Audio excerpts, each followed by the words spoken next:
Hi, I'm Jim Ward of the Middle Country Public Library, and I'd like to welcome you to another episode in our History Bites series.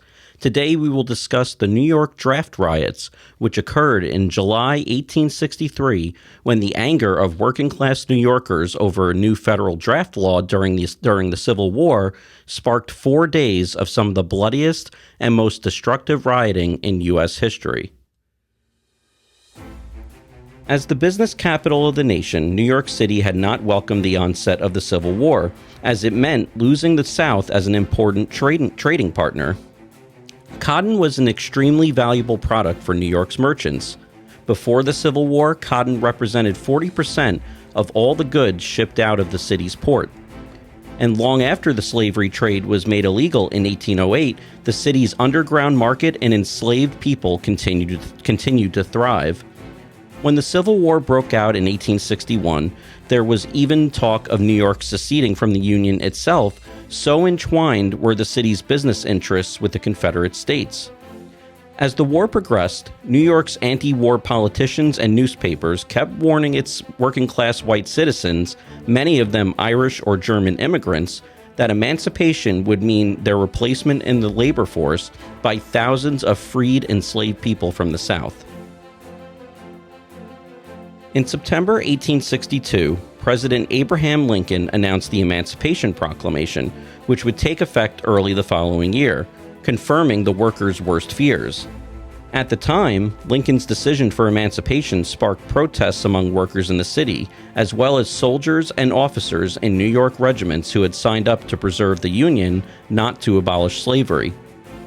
At the beginning of the war, there were many thousands of volunteers for the Union effort. However, as the conflict continued and deaths piled high, volunteering began to ebb. As a result, the Federal Conscription Act was passed by Congress in March 1863. The conscription law made all male citizens between 20 and 35 and all unmarried men between 35 and 45 subject to military duty. Though all eligible men were entered into a lottery, they could buy their way out of harm's way by hiring a substitute or paying $300 to the government. That sum was the yearly salary for the average American worker, making avoiding the draft impossible for all but the wealthiest of men. The new law also specified, quote, able-bodied male citizens subject to the draft, exempting blacks who were not citizens. These exemptions further angered those who felt they had given enough to the war effort. They felt it was, quote, a rich man's war, a poor man's fight.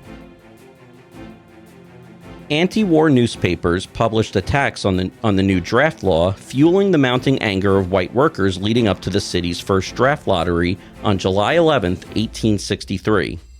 For the first 24 hours after the lottery, the city remained suspiciously quiet. But rioting began early on the morning of Monday, July 13th.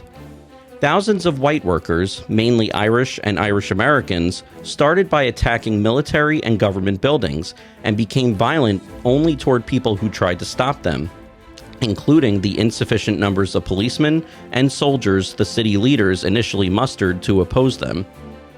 Rioters unleashed their fury on the 9th District Draft Office. They stormed the office and set it aflame. The fire ultimately destroyed an entire city block.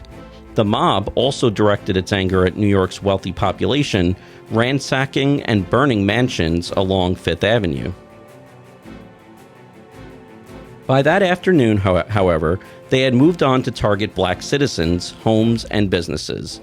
In one notorious example, a mob of several thousand people, some armed with clubs and bats, stormed the Colored Orphan Asylum on Fifth Avenue near 42nd Street, a 4-story building housing more than 200 children.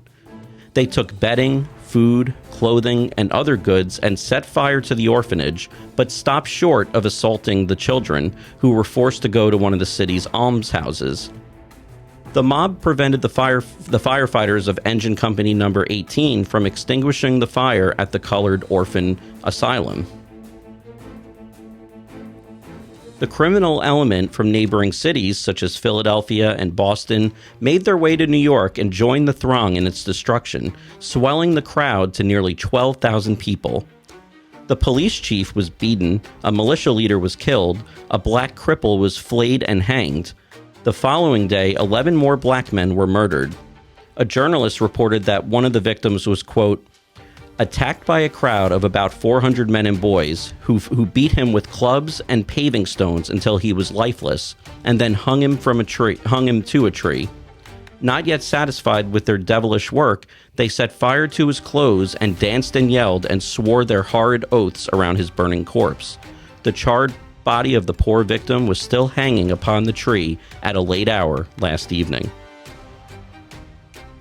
In addition to black people themselves, rioters turned their rage against white abolitionists and women who were married to black men. White dock workers, long opposed to black men working on the docks alongside them, took the opportunity to destroy many of the businesses near the docks that catered to black workers and attack their owners as part of their effort to erase the black working class from the city. By far, the worst violence was reserved for black men, a number of whom were lynched or beaten to death with shocking brutality. New York's leaders struggled with the task of containing the draft riots. Governor Horatio Seymour was a peace Democrat who had openly opposed the draft law and appeared sympathetic to the riot. New York City's Republican Mayor George Opdyke wired the War Department to send federal troops, but hesitated on declaring martial law in response to the rioting. On July 15th, the third day of the protests, rioting spread to Brooklyn and Staten Island. The following day, the first of more than 4,000 federal troops arrived from New York regiments who had been fighting in the Battle of Gettysburg. After clashing with rioters in what is now the Murray Hill neighborhood, the troops were finally able to restore order, and by midnight of July 16th, the New York City draft riots had come to an end. When members of the mob hurled stones at them, they fired upon the crowd, killing 12. The mob then dispersed, and the unrest was at an end. The instigators were soon arrested. In all, the published death toll of the New York City draft riots was 119 people, though estimates of the actual number of people killed reached as high as 1,200. In addition to the death toll, the riots had caused millions of dollars in property damage and made some 3,000 of the city's black residents homeless. The drawing of names proceeded on August 19th without incident. Stunned by the riots, the abolitionist movement in New York City revived itself slowly, and in March 1864, less than a year after the draft riots, New York City saw its first all-black volunteer regiment in the Union Army march with pomp and circumstance through the streets before boarding their ship in the Hudson River.